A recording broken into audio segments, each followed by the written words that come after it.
Hi Bodies, today I'm bringing you the how to set up, play and review for the game Kulami. So this is a game by Steffen Spiele. I mentioned already in the prior video, the preview video, the unboxing, the trailer, and it's by Andreas Kuhnkarth, and I hope I pronounced that correctly. I have already got the pieces out. I'll show you the stuff in the box in due course. And I have already pre-prepared how you can set up the board. Now this has been an 8x8 complete area, but what you can do is make it however you wish. And to be honest, I've only once played it as a complete square. You can just build it however you want. The only restriction is it must be at most 10 of these fields, or what they call these little holes, across at most. So as you can see, these are pieces of like pine or sort of chipboard or something like that in multiple layers. And the aim of the game is to control the most areas. There are a few more rules I'll explain, as there are different variants to the game. I have played all the variants, and I have to admit they get better with each one. So as you can see, there's only 3, 4, 5, 6, 7, 8 across. 1, 2, 3, 4, 5, 6, 7, 8, 9. So we knew obviously for a perfect square it'd be 8x8. We've now got a bit more. So one person plays black, one person plays red. These are nice tactile marbles. You're going to just put them randomly in the hands and then say, right, pick a hand. Okay, black starts. You are now going to go and place out your marble in one of these locations. Now the opponent can go anywhere they like in the same row, but they cannot go on the same tile here. So what they can do is go over here as an example. Now, these actually are called panels. That's the proper name. I know they call them tiles, but panels are the name for these things. So these are the fields, this is the row. So in this instance, red's gone here. Now black can go anywhere in the same row, but it cannot go where red has gone on this panel or the panel that black went on before. That's, as you'll see, a very nice strategic idea because it stops you just wanting to bounce back and forth. So in this instance, you can go over here. It's quite easy to remember where you've been because you just see where your opponent last went, or just ask them for a reminder, and then you'll remember, okay, just trace that back. So now it's red's turn. Again, please check out the comments and descriptions in case I've made any mistakes. And finally, keep an eye out on anything else that's coming in the video. There are lots of videos by Steffen Spiele, and for that, also Steffen Spiele, and for that all we need to be doing is hitting the subscribe button. I'm sorry about the slight noise that these are giving off. So this is how the board is going to fill out. So now, as you can see, black is now controlling this area. So if red can get it, it neutralizes, nobody scores. If not, black will get 4 points for controlling a 4-field location. So red goes there, red's doing well, and as you can see, I'm not thinking about this. I do plan on doing a complete video, which will actually be a full playthrough. Now, not all these marbles will get used up. What can happen is if you can't go, then that's it. Or sometimes you do actually run out of marbles.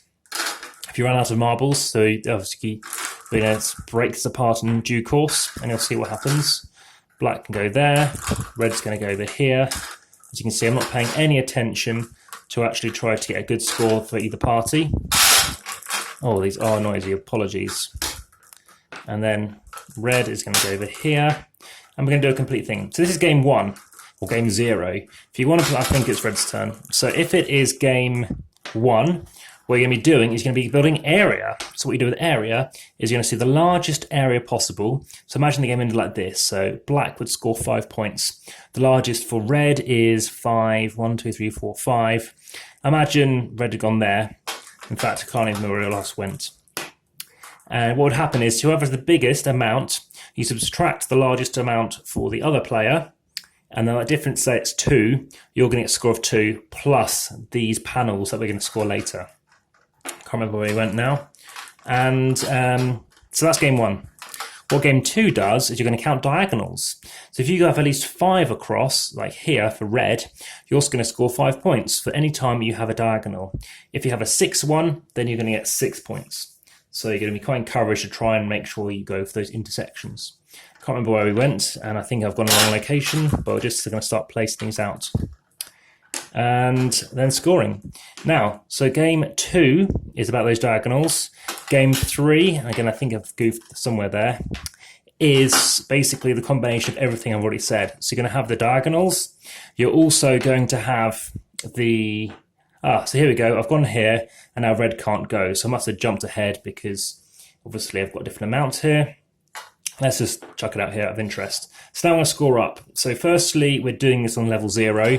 So what do we have scores for? Anything that's equal for everything here. But as an example, red is going to score here. And what I do like about scoring is it's quite easy to do because these areas are quite easy to count. So that scores nothing.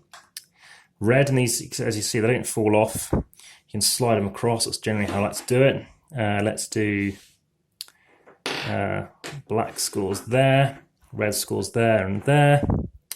Black gets this, red, nothing, black and black. So in this game, black has scored 9, 13, 19, 23, 27, 33, 36. Red has scored 2, 4, 8, 10, 16, 19. If you include that diagonal, that's another 6. That's 25, very close. And if we do the area thing, it could have been even closer.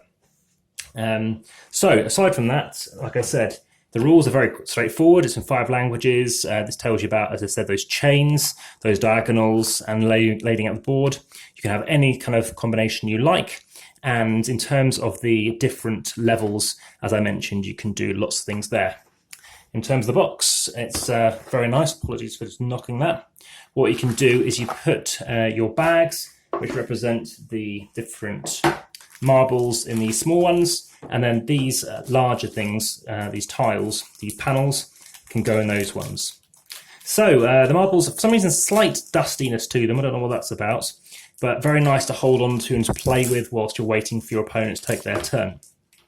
In terms of rating, well, I think I actually improved what it was in terms of as it's gone on. So I was giving the game at least a 7, which is a very good rating for the first, level 0. When I have since raised it on BGG, the Board Game Geek ranking is 7.1 or so, 7.2.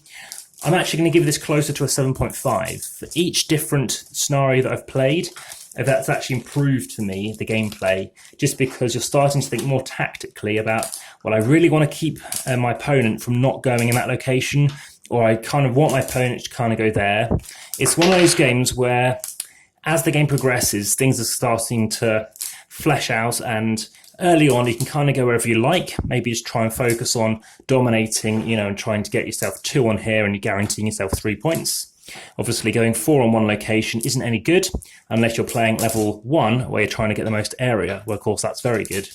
The trouble is going for a diagonal is suddenly, unless you go here, you're not also benefiting from going for the area as well, and also going for this, of course, you're getting at least going to halve the opportunity to gain 6 points here. So lots of different points, lots of different ways. I like these little areas, these things here. Again, you don't need bags. I'm happy placing these without the bags. But in terms of the types, you have, I think, 4 of each. And yeah, there are other games by Steffen Spiele. I guess Kato is similar to this, whereby you're trying to place out and, again, force your opponent to concede some of the weapons or the ninja stars, the points that you can gain. I much prefer this to Kato, and it's the game I prefer to play. In terms of space, actually, it sits very well on the shelf. It's quite a thin box, and that's very effective when I'm trying to store some games. So I like that as well. Obviously, it's a bit more of a wider game, and as you'll see from all these tile pieces, you don't actually, you still actually have some space left in this box.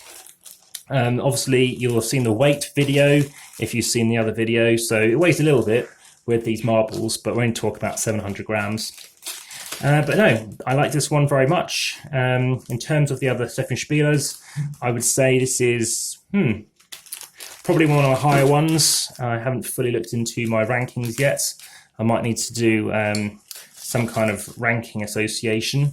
But yeah, like I said, I look forward to doing a how to set up, play and review playthrough, maybe just a playthrough. I think I've done enough of a job explaining what this is like. But this is Kulami, 2-player combinatorial abstract game, and I need to actually sort this thing out, otherwise any OCDers will be disgruntled.